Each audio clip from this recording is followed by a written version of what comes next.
I mean. So you want to say? I mean, Nsereko, let's have a debate. Nsereko, let's have a debate. I ask you, you answer, and then I speak as well. I mean, chino. First of all, you have. Let me give you an example. Police officers are very much less compared to the number of polling stations. Nebo yongerako prison services, they are very much less. And at every polling station, there must be a constable. So, okay. Let me complete this question with the reality is, let's accept it. Let's accept it this way. They have to be beefed up by the army at polling stations. Then, the general security in Manning is a chesikanya nacho. Kwekwata omusirikale akuba omuntu ekyo kirala but on that general day, just a second, on that general day, if it's for peace and harmony, deploying of the UPDF ngetambula byayo to secure areas ogamba nti wano wali peaceful wante wali peaceful. However, chenyizo okukanyako ne AF nti some people use the military. Some people use the military in different areas. Okuba abantu abalonzi n'okuba scaring awe. But the number si eyo gy'ogamba kyekiri ekyava mu ruling eri gye gambye nti tekiri as substantive nga bw'okyogera okuleetawo turnover of an election. My second question is simple. Mama Nsereko, thank you so much for your answer. I will take it at that. But for me, I can say I am disappointed in that answer. But let me accept it. You have your opinion, my brother. Okay, Mama Nsereko, let me ask a simple question. You, as a seasoned politician who has been around for some time, educated, well knowledgeable about the politics of the country, what is going on towards the 2026 election is characteristic of what the ruling government has been doing prior to other elections, 2011, 2016, and 2006. Candidates come to machinate around. We've seen Katumba, we've seen the rise of other politicians whom we don't know. After the elections, they disappear. My question is, Mama Nsereko, do you believe in Museveni taking over for the next years? Do you also believe that the opposition, the so-called, because we have two types of opposition in Uganda. We have the real opposition that has come up against the junta for the last 5 years now, if I'm to speak so, in time frames. And we have had also an opposition, so-called opposition in quotes, that was always masquerading. Can you please wait? Can you please mute your... Liberty, just leave this gentleman. I'll give him one single answer. Give him time, all the time. So, Mama Nsereko, plus that election, so-called in quotes, because we have seen, as the years have been unfolding, we've seen people going to the other side, whom we know that have been pretending to fight for the masses in form of calling themselves opposition. I can speak for a fact. Key example, Norbert Mao and his group. Other key examples that I would have noted, Sigenda Bakozesa, because officially they have not crossed, but we know where they get funding from. We know where they get funding. And Mama Nsereko, for me, no, we are aware of what is happening. Now, my question is simple. Mama Nsereko, for you to start a party, 4 months or 5, let me use 6 even. You can even tell me you started it 20, maybe 16, I don't care.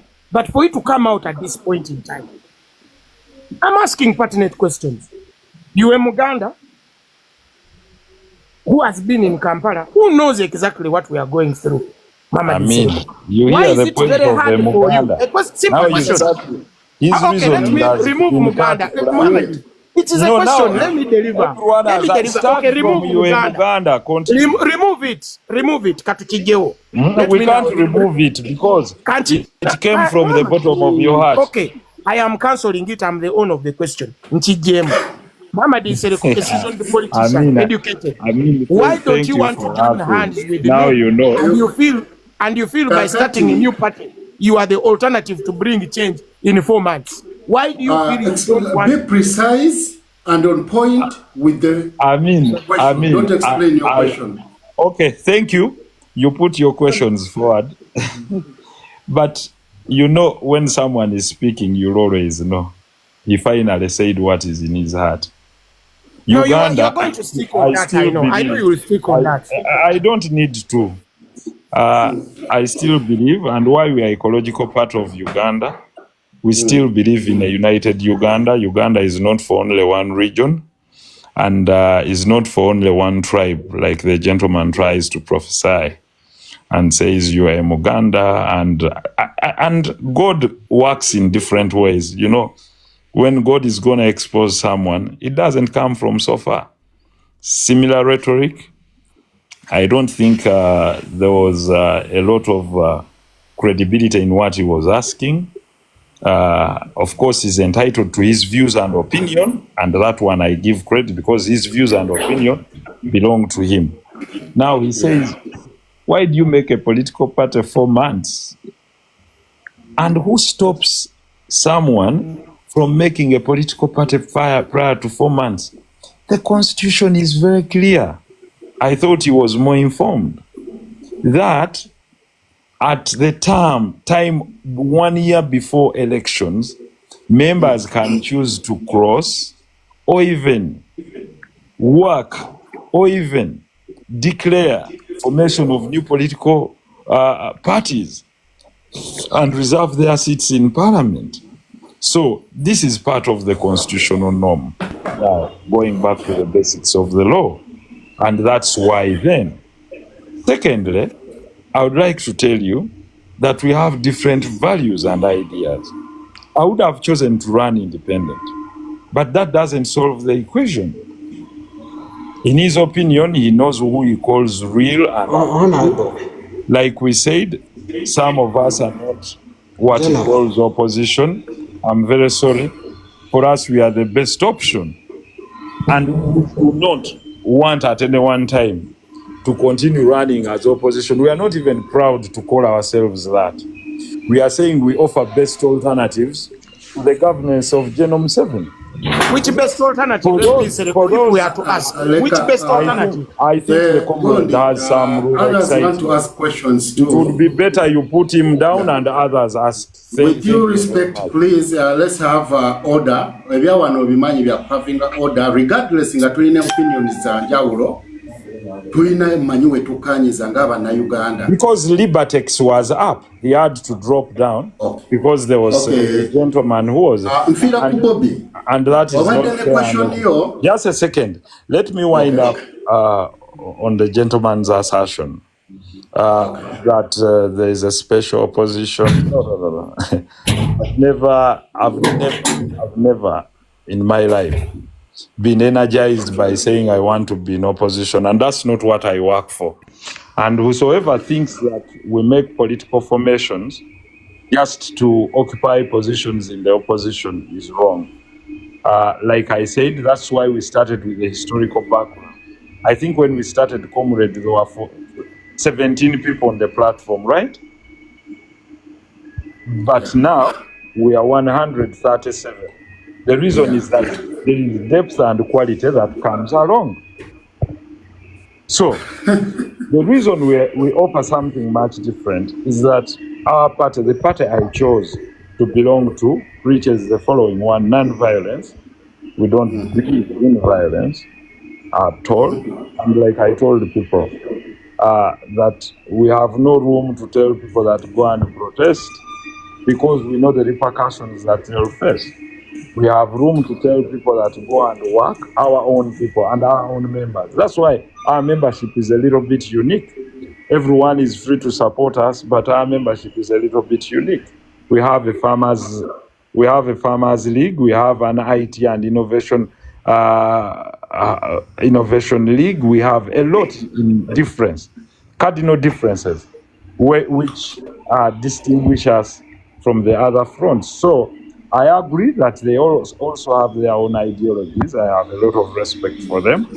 They would rather push, just a second, I would be glad if they push their ideological agendas forward. And if they think they are the best opposition, great. For us, we are the best alternative to the governance of this country. Okay. I don't define lawyer. I don't define people by having either lower or higher brains.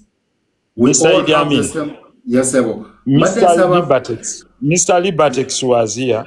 In view of I can even calm down. Yeah. So everyone asks.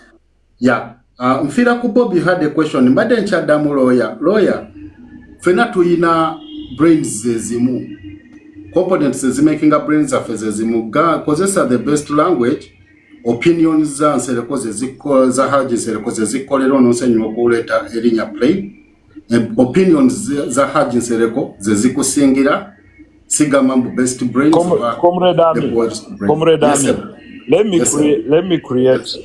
Let me create space for Libertex. Bonaba buze. Wendi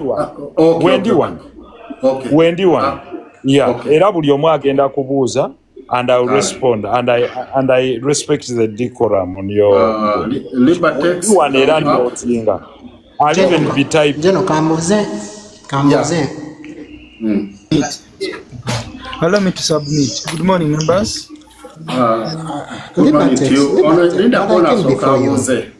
I raised my hand allow me to submit, yeah? Mr. Idi Amin. But Mr. Idi Amin. Kankubulira kinene ekintu, eh? Gayo yabadde wagulu kansooke munnyonnyole kya opposition ekisooka. First of all, kibi nnyo okwogera ku kintu ky'otamanyi ng'ate wakana n'omuntu akimanyi. Mr. President Honorable Muhammad Nsereko yavaayo before waba olaba interview ya Flavia na Mulindwa n'avaayo n'annyonnyola n'agamba nze sidda ku bamemba ba parliament. Ekitegedde yakirangira before taze later lwakwa political party gyakoze later yakirangira before ate n'ekirala we mugamba nti EPU oba ebina ebirala byonna bize kulwanisa NUP kyoyagala okuŋŋamba was not paid to spoil FDC, was not paid to spoil DP. No. Politics. Libertex. Yeah. Are you using your conscience or go on the emotions? No. That's the way I can speak. Okay. Continue. Submit. Nze bampita kwagala Samuel Raymond Owiruwero. Dekanyonyola abantu baberenga bakimanyi kuba tukoya abantu batafuta propaganda. Ekitegeera. Gwe Mr. Honorable Nsereko yavaayo n'alangira ganda laba interview ya Flavia na Mulindwa yavaayo n'alangira n'agamba nze sikomawo kuba MP. Ekitegeera. Nekyatakola yali ta-announcinze political move yaddako. Okitegeera. Naye ate gwe wojja n'ogamba nti ajja kulwanisa NUP. Lwaki aba agirwanisa? Talina girwanisa kyogamba ye nsobi y'okuba n'endowooza ey'enjawulo. Mulekerawo okusiga obukyayi. Libertex. Abantu bali ku live eno mbakola ekiro ku ssaawa emu. Thank you very much. We've got your point. So the reality is, mugomuze mugukomye omusajja muleeta wano ne mumuyisaamu amaaso. Listen to me. Do not allow that. Kikisoboka. Mumuleeta wano. First pose yourself. Bro, wano tetuyomba. Wano tu exchanging ideas. Tuina bingi byenjigira kwa Haji Nsereko. Nayo sanga ina byayinzo tuyigirako. Kubanga nkakasa buli omusi musiru kisembayo. You should stop this nonsense. Stop disrespecting Honorable Nsereko. Tabavuma. Bro, who respected Honorable Nsereko? No. Who? No, that's nonsense. Okay, thank you very much for your opinion. So, Mfira Kubobi, ask your question. Honorable Nsereko is down. You're gone. Kasime.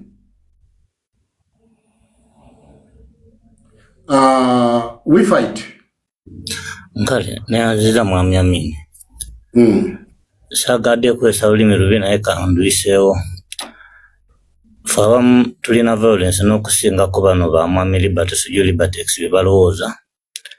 naye tetwagala nnyo biseera ebisinga kubangwaza Nsereko. Twagala nnyo Nsereko mwennyini abeere ng'asobola otureasoning out. Akuwulira binooti ng'agenda kudda waggulu ku answeringa questions zammwe. Mwami Nsereko ebiseera ebisinga ne bw'abanga alina byawagirayo ng'omuntu oba alina bye yeegwanyiza ng'omuntu, kikola amakulu nnyo kubanga asobola okujja n'ayogera ku mazima.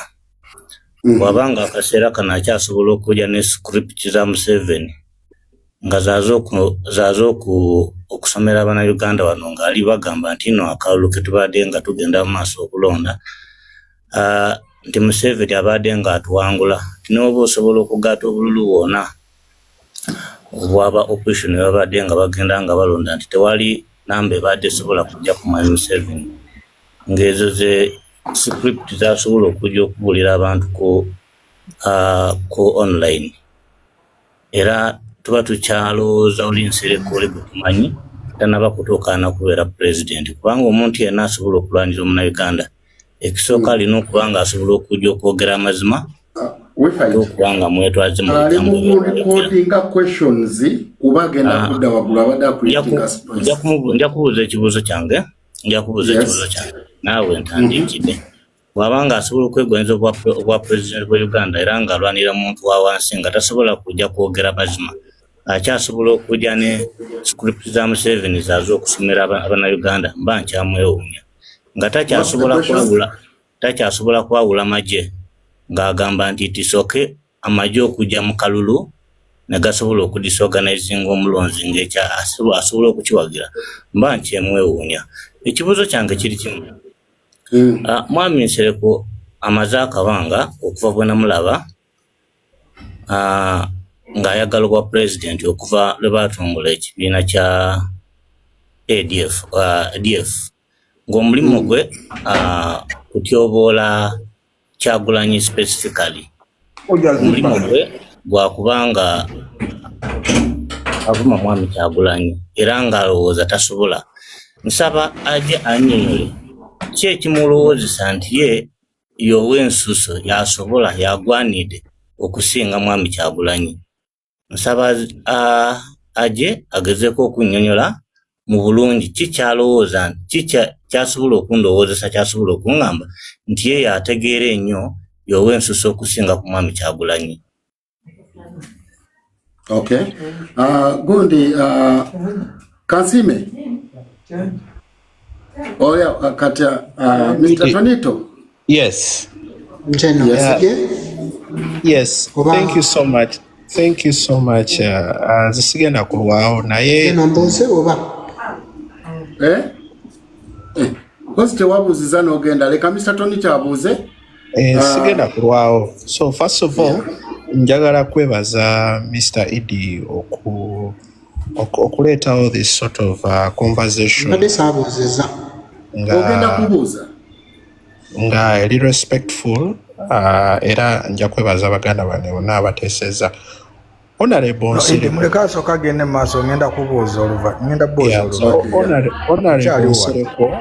Honorable Nsereko namumanya 2006 nga ni mwana muto called Kampala.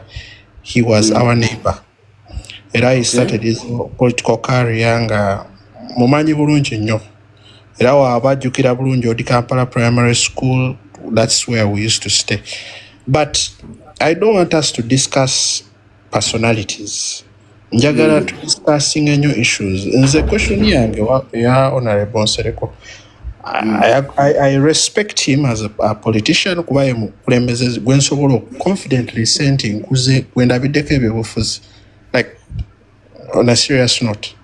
But my question would be for example, in the Kawempe North by-election, the way the army treated people, was it proper?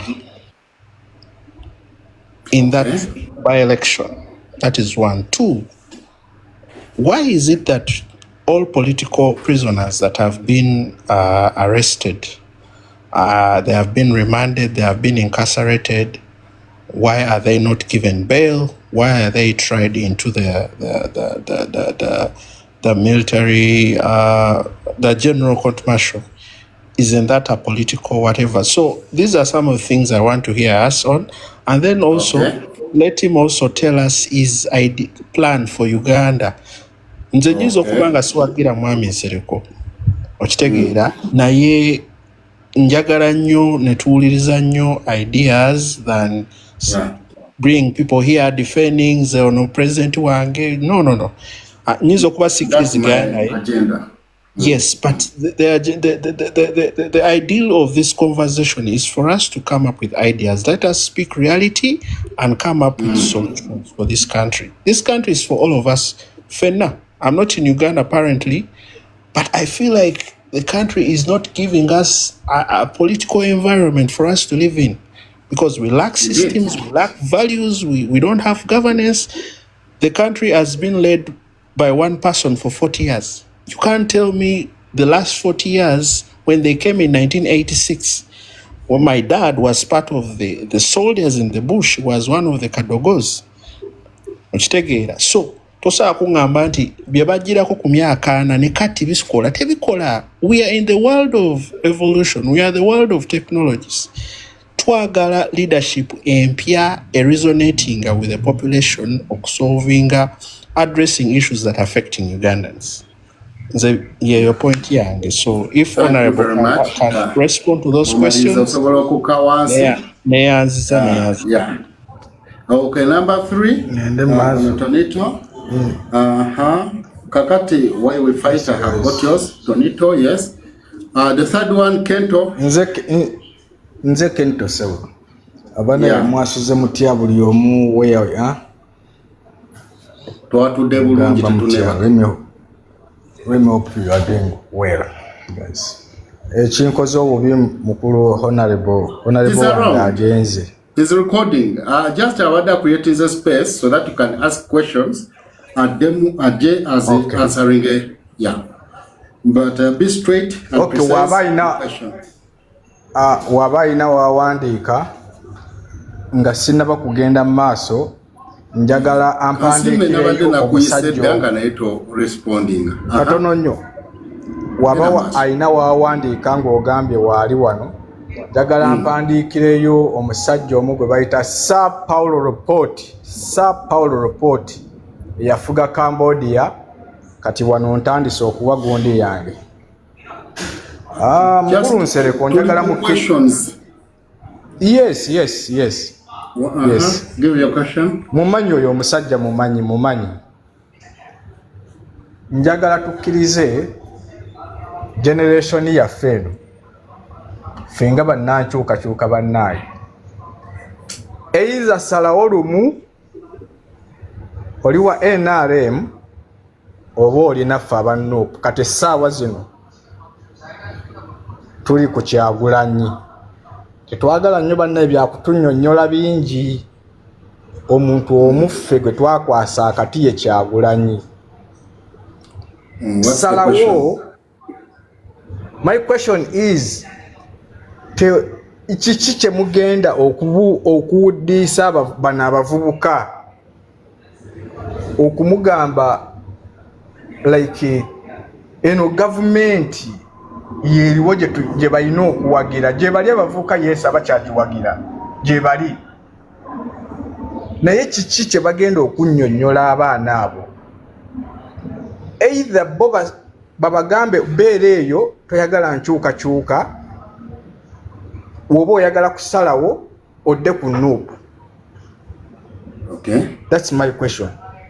Oyo omusajja mumanyi bulungi ajja kukitegeera. Okay, kakati naye nga sinaba kugenda katono nnyo nga sinaba mukulu Nsereko oyo Honorable Nsereko mumanyi musajja mumanyi era kyenjogerako yakitegeera. Njagala ansakingireko omusajja gwe bayita Sir Paulo Report wa Cambodia. Okay, webale nnyo. Temugenda kubu lindako mpaka obudde abalala bawadde obudde bungi. No, we are in questions. Obudde ogenda bufuna naye kati mbali njaga kusaminga up these questions then Alhaji Nsereko ajje waggulu abi answering. Ntegedde yali asomyeko kusa report. General, can I ask? Yeah, you can ask your question. Oba Kansime agenda. Kansime, unmute yourself. Gena, Me or Kansime? Kansime, you can ask your question. Yeah. Yes, General, thank you so much for serving the country. This is the only thing you can do for our country. We really do appreciate the good work. Mbadde njagala okubuuza mukuru Honorable Nsereko. In this world where we know that one of the qualities of the good dictator is divide and rule, is Honorable Nsereko what he's doing not among the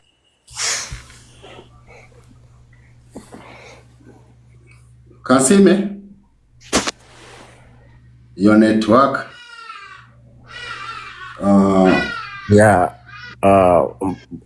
Mr. Amin. Yes, bro. Good morning. There was Tasha. I mean, Gondi. Mfira kukopi then Tasha. abamanyi politics. Sorry.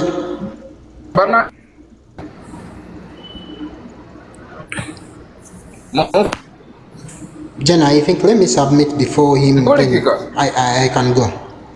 No, your network. Because he has no network. Yeah. Okay, again, I'm asking, but I've got the core of your question. Obukabukako, naye nfunye core ya question yo. So,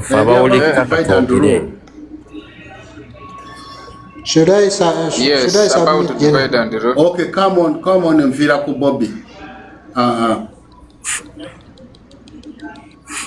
Fabawulikika katwogere. Okay. Mfira ku Bobi ko. Mukisa munange ze wendi. Kale. Mfira ku Bobi. Jeno kambuuze ngende. Nati buuza. Oba agenti ba Bobi naawe. Nange kenyini sewo. Kituufu nedda yogera. Munju yange. Ekibuzo kyange kiri nti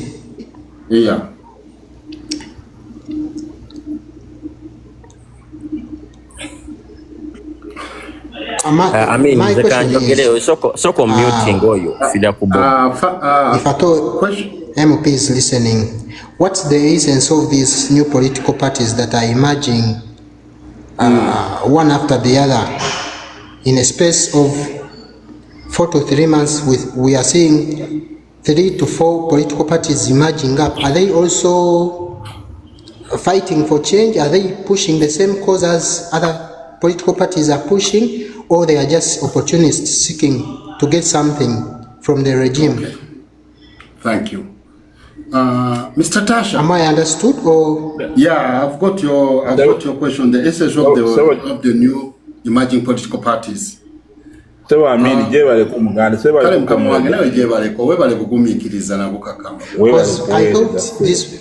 I thought these political parties, if they wish good to Ugandans, you asked a question. Which a little supplement. Please, can we speak? Bobi to Ugandans. Okay. Mfira ku Bobi, omaze okubuuza ekibuuzo kyo nkinotinze ne atwalina kinyonyola. Nze obubaka obwange si bungi nnyo mukulu Amin. Yes. Njagala nsaba kubuuza mukulu Honorable. Abaganda be bakwata abductions zonna eziri mu ggwanga byonna tabiraba. Ekyokubiri, tuzze ebbanga lyonna eddene tulaba mukulu Nsereko oyo nga Vvuula Kyagulanyi ng'amuvuula from A to Z. Kyayagala otugamba nti ye mu ggwanga Uganda be basajja abakyasinzeeyo okubeera abagezi. Kiraba. Ekyokubiri ekirala, mukulu Nsereko talina kyatugamba. Awo bonna bali mu diversion zaabwe kubuzaabuza bannayuganda naye tebakyasobola kubuzaabuza bannayuganda. ekyalina okukimanya era abeerewo ng'akimanyi. Abaganda battibwa, Abaganda babawamba, babakola tebalina kibavaayo kwogera, bo bali okulwanyisa Kyagulanyi gwe mulimu gwe baabawa. Tasha, naffe tukubibwa emigufa nange omunubbi nkubwana akasibwa emirundi egiwerera ndi mu kooti ya kisibwe. Wadde sigimaze network enkatinze off. I've got your question. Kasoka tufuneko kugun Dixon. Oh yeah, I mean sense okubeera ko wano sewa mukama wange. Kakati nze nja kusooka kola clarification. Rachi abasajja banno babeera entitled of the opposition. And why are they being proud of being in opposition? Because I could think or nalidowozeza and they could be with an aim of kutwala buyinza, but buli avayo nakola ekibiina, what makes them think that bana abala tebali entitled to call a party zaabwe? Because in 2005 Honorable Nsereko wedda anyonyola na tugamba mu 2005 bakola etteeka erya multi-party politics ebibiina by'obufuzi. So kati Honorable Nsereko aba avuddeyo nakola party ye, it's entitled, it's his right to make a political party with no doubt. So nze ndakurezinga ekibuzo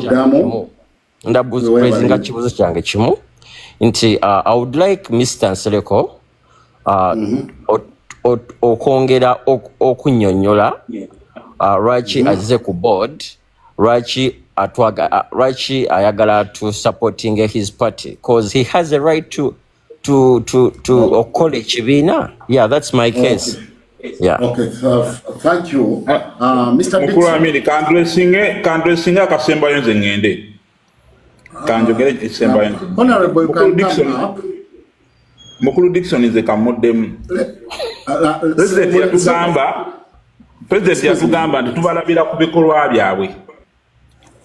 Ebigambo Mukulu Nsereko byavaamu nga Vola Kyagulanyi byonna tubiraba. So Mukulu Dixon toyina kyokugamba. But Tavola mwaba mu attacking Mr. Nsereko, Honorable Nsereko is attacked, then he has to respond to you guys. Muganga wange tubimanyi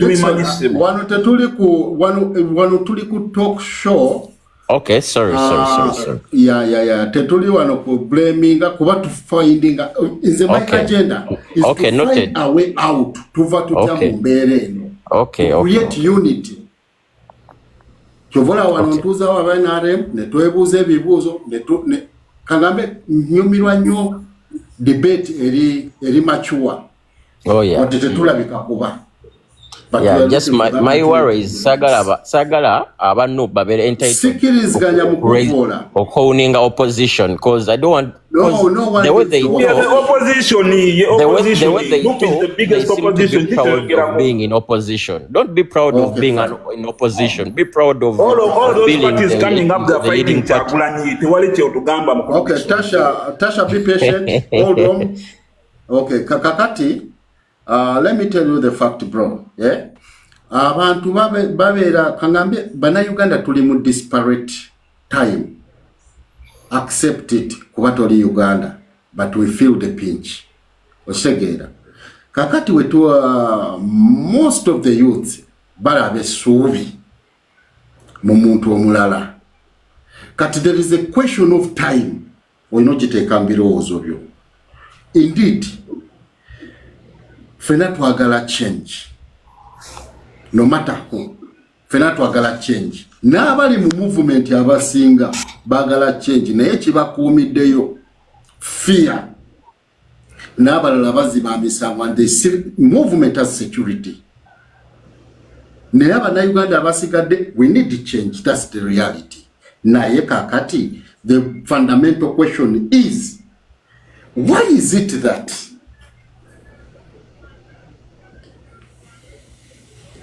buli political party evayo ennaku zino wati tebanakikola physically, but when you hear the way they address the masses, ekifo ky'okwataakinga the stumbling block PC yaffe ne mirembe gyaffe n'ensi yaffe. That's General Museveni. I said openly. But ogenda okwekanga nga bonna the attack. Nope. Ne one individual, that's His Excellency Robert Kyagulanyi. Olita is a kugamba direct. Ne twawula the way they talk. Kati fenga abali eno ne twebuuza, if you really came up ne agenda ya change. Lewe mbali differences zamu. Is tewali ngeri gye tuyinza kuziteeka ku bbali ne tusooka tuunitinga wadde singa political party nga bannayuganda abaawamu ne tujjawo stumbling block kuba eyo sitaani eri awo sijja kukirumamu. It's beyond even the devil. Naye tulaba omuntu y'omu infiltrate nze buli political party ate ne political parties ezimu ogenda ozikebera nga DNA ya mwenye. That's the reality. DNA was taken up screening. DNA ya mwenye. Political parties ezimu. Chitufa, I mean, I agree with you, but just my worry was, these guys are being so proud of being in an opposition. Honorable, you can come up. Chechizibu change choka. Yeah. They have been very proud. It's not good. Yes, I agree with you. The way people, omanyi munai tukulira makaga njawulo. Amini. Yeah, osegera. Our upbringing zanjawulo. And there are some people yegeri jayogera macha kulozamba yogera bulungi. I mean, now we are back to the safe zone, and that is why I take my things slow. But then, with due respect, the disrespecting abanywanyi bange bonna abali kuno bantu babitiibwa nnyo muli b'amaanyi, mbadde nsaba baddeko wansi kati nziremu ebibuuzo byabwe. Okay. Apart from Kansima abadde tabuuzizza olwagundiye. Okay. But Kansima is okay, thank you. Okay. I think you've noted the first question. Now let me go to the responses. Some were not questions, some were just shouting, but some were genuine questions. Yeah, because I'm responding. Okay, go on. Mr. Kansime was asking a wonderful question. Tasha was just shouting, I think. I don't know why he doesn't use his real name, because they prefer to use such names to insult people. Kento, what is the essence of new political parties? How am I better than... Someone asked, how are you better than... we fight, no. Why do you think I'm not here to discuss... Mr. Kyagulanyi? I'm not here to discuss... you see, you invite to discuss your candidate. You'll get terrible answers. So if you don't want that, don't ask that. Just talk about ideologies. Does now that answer what you say? You don't want to talk about him, don't ask about him. Now, ask us, why are you better than General Yoweri Kaguta Museveni? And that one, I'll respond now. Now I'll switch the question. And this is why I'm better than General Yoweri Kaguta Museveni. Because we are contesting to wrestle power from General Yoweri Kaguta Museveni. I'm less concerned about abilities of other candidates.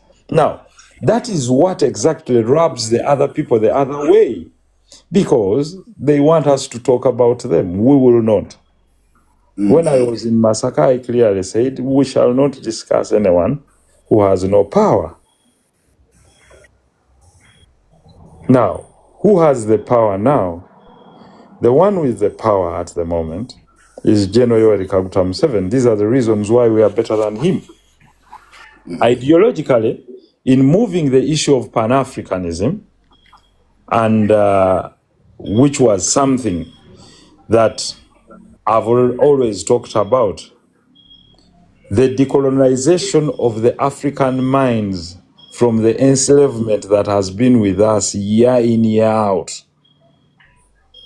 I think we still can do better.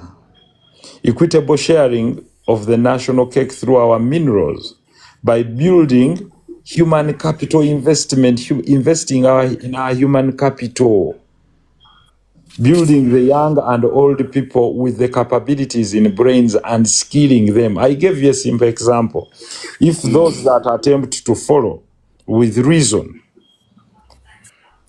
feel free to follow. I told you that the investment in Uganda's rare earth minerals alone in a region, a sub-region of Busoga called Makutu, Bugweri, Iganga, Mayuge alone can account for Uganda getting over $300 billion. But this takes a leader with knowledge. And I'm not saying others are not knowledgeable. I'm only saying the mistake that General Museveni has done is not to empower by setting up or creating what we would call the national mining company and making it active as the national mining company. Kati nguzayo byenayogera mu parliament. Nankugamba nti okwata exploration licenses mu bintu ng'ebyo n'ozikwata n'oziwa an Australian company netuwa $2 million in 2021, and I'm on the Hansard, you can check it. And after 4 years now, etunze over $13 billion. Naye nga abasoga basigadde baavu. Nga ne investment mu human capital transfer, skill transfer, nayo tebagifunye. Kakati kyekino kyegamba nti ours will only be a battle of brains. That's our difference. Kakati, this is where I'm better than General Yoweri Kaguta Museveni. Munsonyi abalala sijja boogerako. Nabo badde okwogera ku balala. Kakati, nzija ku kino nti nze njagala okwempowering ensi yange tuzimbe one human capital investment through skilling of our people, okufuna skills ingezo mu geology, exploration, improvement in technology, exploring rare earth minerals, nozitufuula productive, zezikola mu byokulwanisa, zezikola mu cameras, zezisitinga mu bintu ng'ebyo. When I talked about the advancement of policy and technology since 2014, ngoddayo ku Hansard ya Parliament, Nsereko yayogera ki ku technology? Advancement of technology, building a robust technological infrastructure. Wabadde wakuba naye mujeko by skilling abantu baffe mu kumanya ebintu bino ebiri technology based. Era nendeeta ekiteeso mu Parliament tujjewo omusolo ku bintu nga computer, abalala ne bakiwakanya. Olwaleero I can sit and laugh at them and tell them who is the loser. Nayogera ku AI mu 2019. Waliwo yaŋŋamba nti honorable bimwogerako mulimba. Ne mugamba there will be a time we bagenda okulaunchingira artificial intelligence. How many people know that I'm on the board AI safety mu nsi yonna global? I don't even need to talk about it. But I talked about it in 2019. Through development of the large language models, ezo zonna ze tuwogerako. Nti olwaleero bw'oyogera mu investment eziri safe, I can fold President Museveni ne mugamba nti within 3 years, China ya investing mu DeepSeek, a large language model, gye tuyita DeepSeek.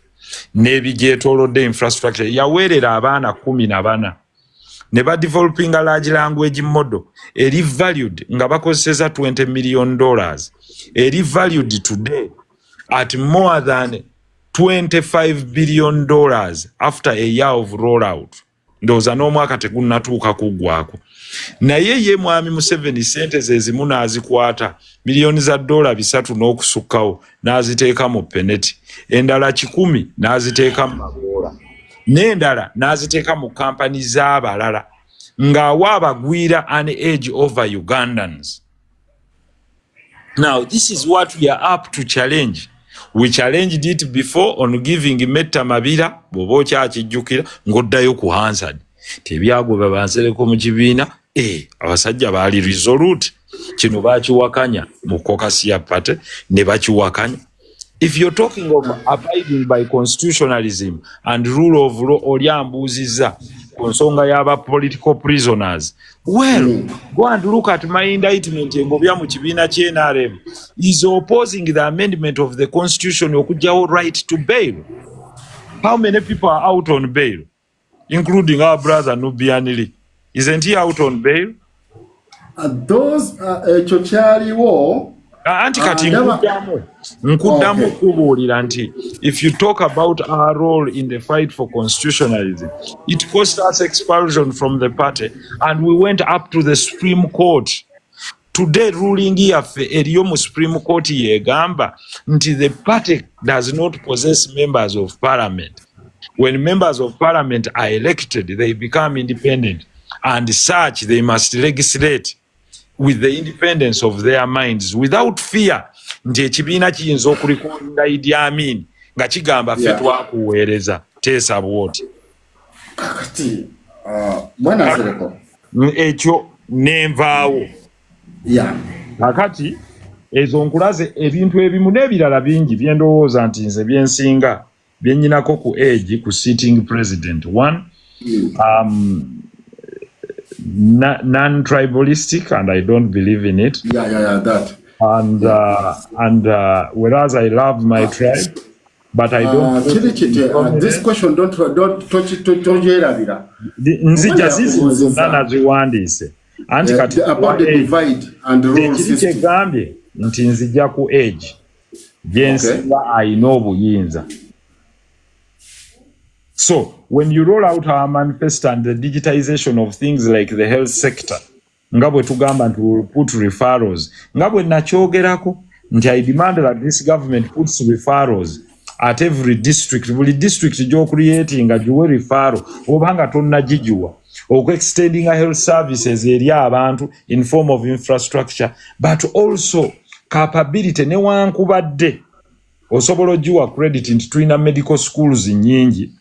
For the first time Uganda erabika every year producing about doctor 1,000. Naye ate absorption capacity ya government ntono. Otegedde Amin nti kati naye absorption capacity ntono. That's why we stood with the medical interns luli ne tugamba no nti bana abaana abakolera mu ggubi nga tewaliwo substantive doctor n'abanga omwana ono yakola omulimu gw'obusawo, kitegeeza abeera yeetaagibwa okuwaayo ku musaala oguli substantive.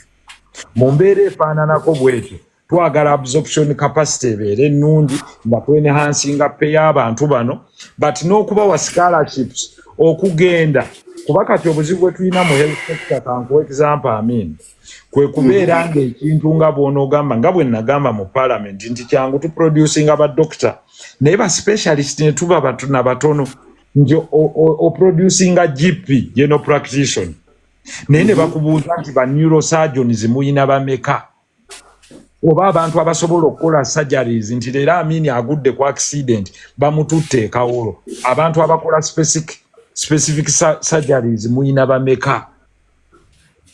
Kakati ekyo okubafuna abaana bano oyina okubawa retention fee nga nnungi nga baakafuluma, ate n'obawa n'ekintu ekigamba nti now we can encourage you okubeera nga osobola okugenda ne weeyongerayo okusoma nga tukuwadde sikaala nga n'omusaala gw'ogufuna.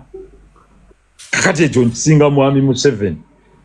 Era bwe nkinnyonnyola abantu n'enkyanja njagala ku drawing abantu bave mu NRM bajje gyendi, oba abalala ab'ebibiina ebirala nabo bajje gyendi.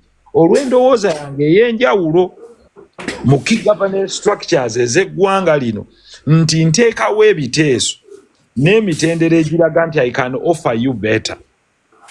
Bwe tuba tulina Farmers League nga 68% of the population eri mu agriculture, kyekyo lwaki tulina ne Technology League ng'eviira ddala ku byalo, nti we tutayina tujja kweyambisa abali eno remotely basomese abataliiyo. Kankuwa example, nateekawo abakyala 45 bali Kamwokya, they dropped out of senior 4 naye kati bakolanga ba dispatcher. Atya akwata essimu ye ne computer kooli ne bamuregisteringa ku loolo y'aba dispatcher abali ebweru bakimanyi. Olwaleero bwa dispatching emmotoka ng'ebadde eva mu Ohio tugeze ng'egenda mu Texas sente zivaako munnansi ali ebweru mu kifo ky'okumusaba asigazaako ate n'ono n'amuwaako omutemwa. How do we do it? By digitizing society.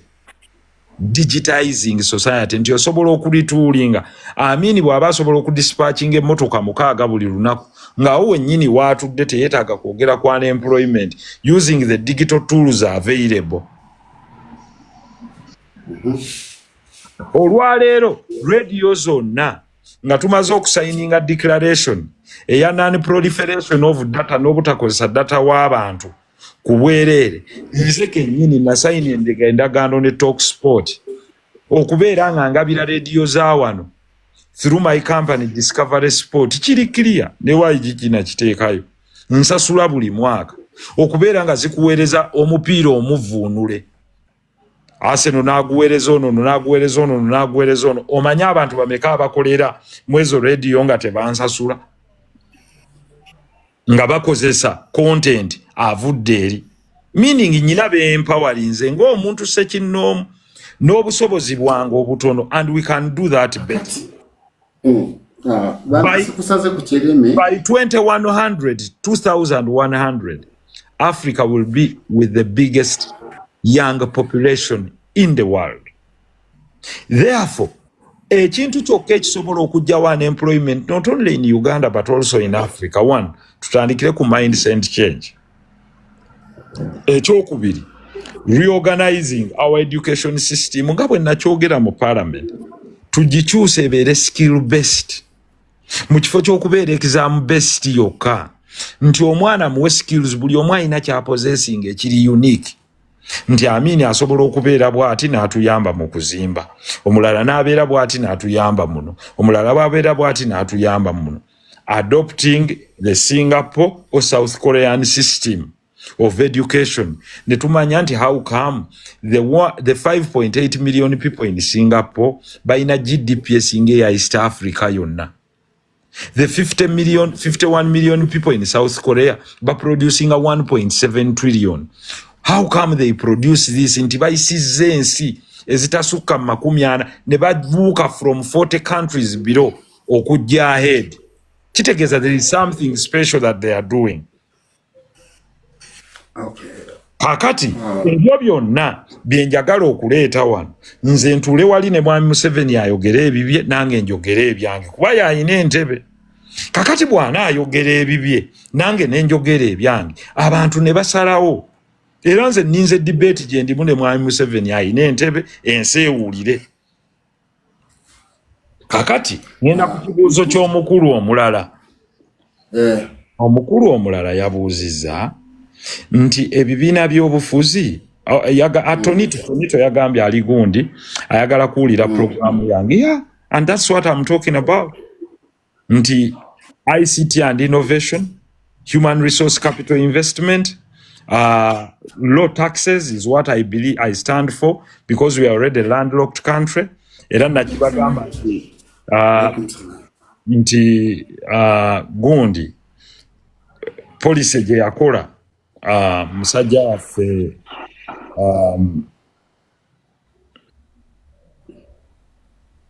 I'm sorry?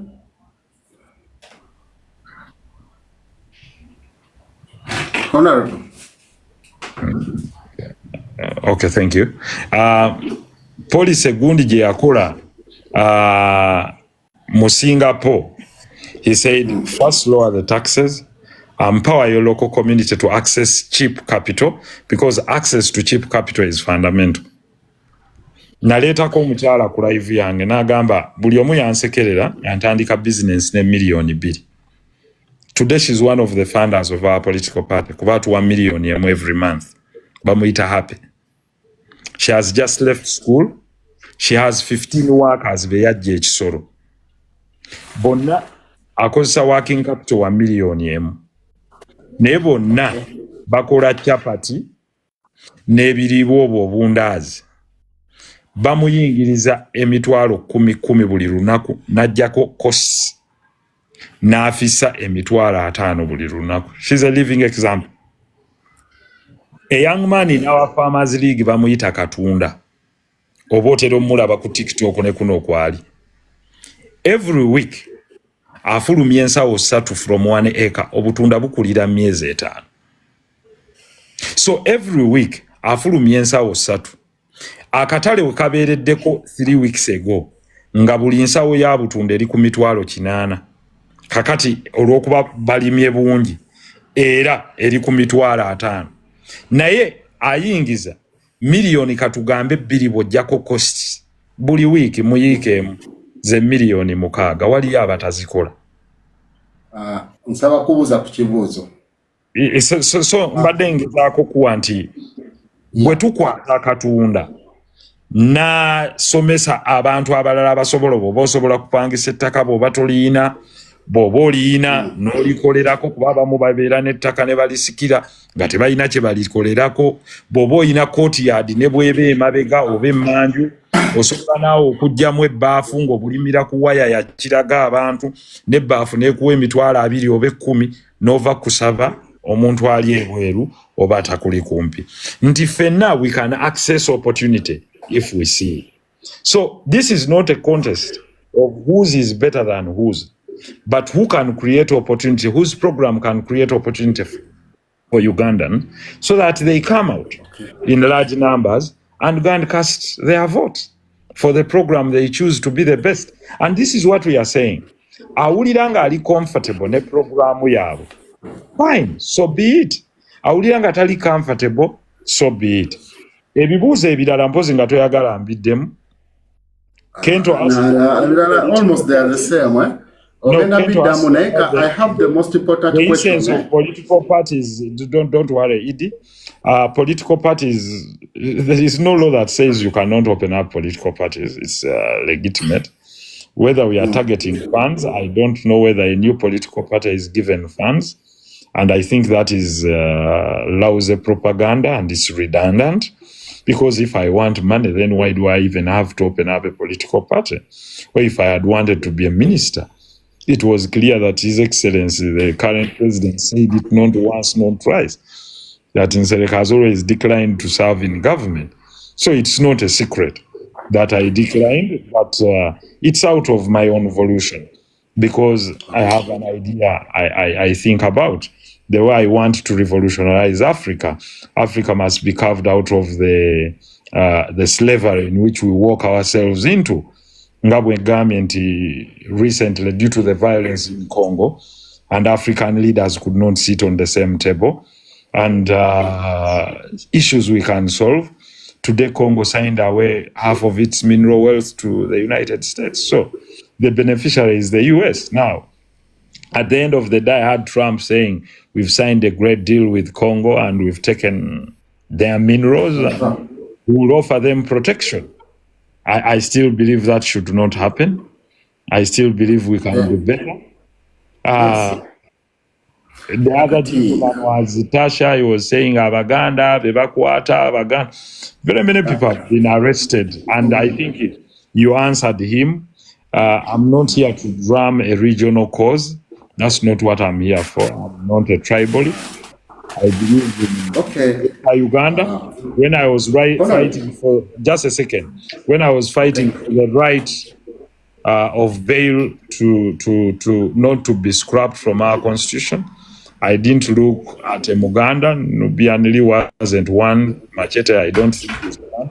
There are very many people that have been arrested in different parts of the country on different counts.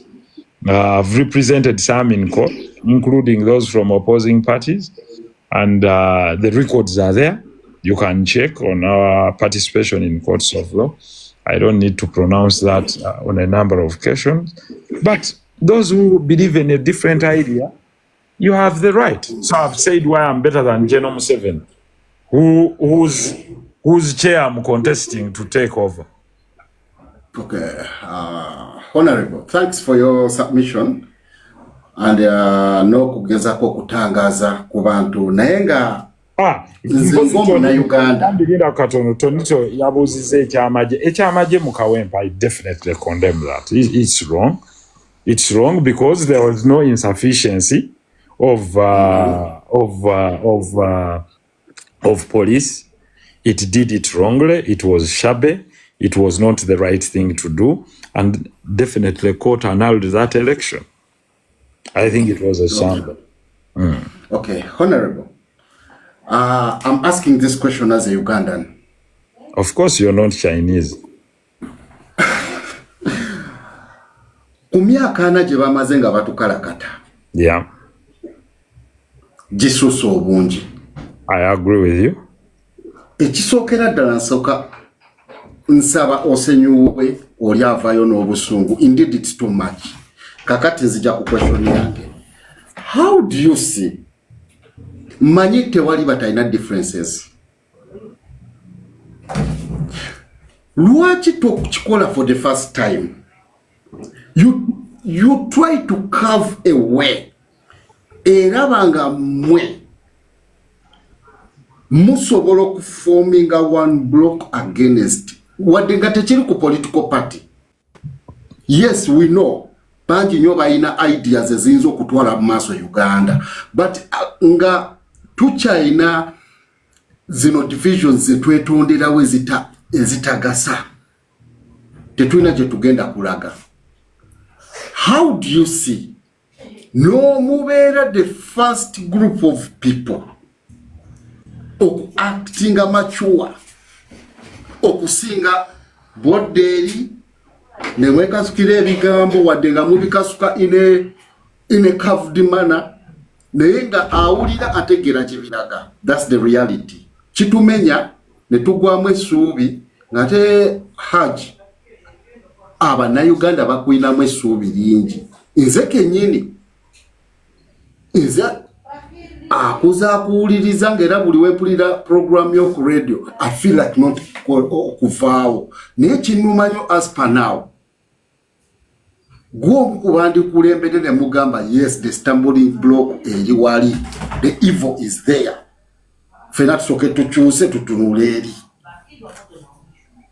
I mean, can I respond? Yes. I agree with you.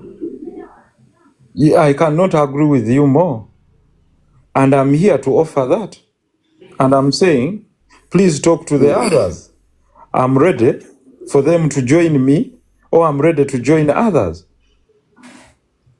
So it should come two ways. Everyone willing to join the other. It can't come one way. It takes two hands to clap. Can you clap with one hand? No. Yeah, for it's true. So if it's joining, you can only join what is willing to be joined. And I agree with you. I'm willing for us to work together at all points. But even if we fail to work together, we should be able to agree on certain things, because it's like what Gaddafi was telling Africa, unite. But yes, if unity does not give us something quick, then we can still be united for purpose. And how does that happen? Like you have the EU and have other governing blocks. So unity, I have no problem. And unity should be exercised pro rata. We called for it since way back. But the issue of chest thumping from different colleagues of different organizations, of thinking they can do it alone, no one stops them. If that fails, everyone does it alone. But if they are willing to come and join the EPU, we are open. If they are willing to also come and display what they have on the table, we are also open. There is also some our leaders. Just I mean, comrade, listen to me. I'm kind enough and accessible. Do you have any other accessible leader like me who you can call here to talk to and answer questions to everyone? Do you have any? Yes, Honorable Kyagulanyi is there. Okay, I'm off. Just tag him and call him here. Me, I'm off. Tag him. And he also answers the same question. Let me tell you the fact. Honorable, anytime Nyenda Baleta Babiri Mutule Kuno, for the first time, I will say we know one another. We are not enemies. We've grown up together. Yes. And this is not a question of what. But call as many as possible. ekiri kye nakubuuziza divide and rule bwe bumu ku bukodyo obw'abannakyemalira bwe bakozesa baawule yawule kankuyambe probably you're either not aware of what I've been talking about.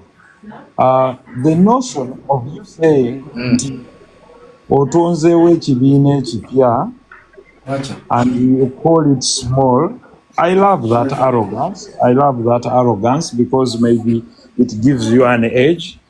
I know that different political parties are new. I don't want to talk about them because you invite me to talk about them, which I consider as rubbish. To talk about them, I don't consider the party as rubbish, but you invite me to talk about them, something that I don't want. So don't invite me to discuss them if you still wish them to be your great parties, like you say. And you say, mweje mwewunzikidde mwami kansiime kituufu gwe gye weewunzikidde, but you don't speak for the rest of us. You don't speak for every Ugandan. That is why I still say, I agree with you. Probably if you think you're too strong, then you go it your way. But the arrogation of saying, no, we are too big, come and join us, is mere arrogance, and it's unacceptable. So, I am also saying, it is very simple. You're too big, and you think you're pulling the rope. Well, I'm saying the effort you're using might be better effort. Then you would have joined the existing ones. The same answer, self-defeat. By the time you created your own formation, meant there were other formations you could have joined, but you chose not to join them. You only know the strength of our party when you see its participation, probably. Okay. Thank you very much for that, Honorable. Kakati, there's a gentleman here, Kazadi. He came, Mr. Kazadi, you're welcome. Thank you for your patience. You had something to say? Look, ekikulu ekiriwo nze ndi munnayuganda atabaddeyo okumala okumpi myaka 4. Yes, sir. Naye omukulu Honorable Nsereko byayogedde oba byabadde ayogera mu byobufuzi bye Uganda. Mu kulaba okwange nga munnayuganda alina ebirowoozo kuba era nkyali munnayuganda, ndaba akutte ekkubo ettuufu eriyinza okununula Uganda mu maaso. Kubanga mpulira nze byayogera, kansooke neeyanjuleko katono nze eno gye ndi munnabyabufuzi ali mu bibiina by'obufuzi. Mbakolera research, mbakolera, I look at the opinions and the rest of that. Yet following anye ebigenda mu maaso wano ewaffe n'ebigenda mu America, nze ndi Australia by the way, naye okusingira ddala kati nze ng'omuntu nvaayo nnyo ku kye-Uganda kubanga honestly mpulira abantu abagamba buli kaseera nti nakyemalira aluddewo okumala ebbanga, naye tubadde n'ebibiina ebirwanyisiza. Twalina tubadde ne NUP, tubadde ne FDC n'ebirala, naye byonna biremeredde. So usually when you have that kind of dilemma or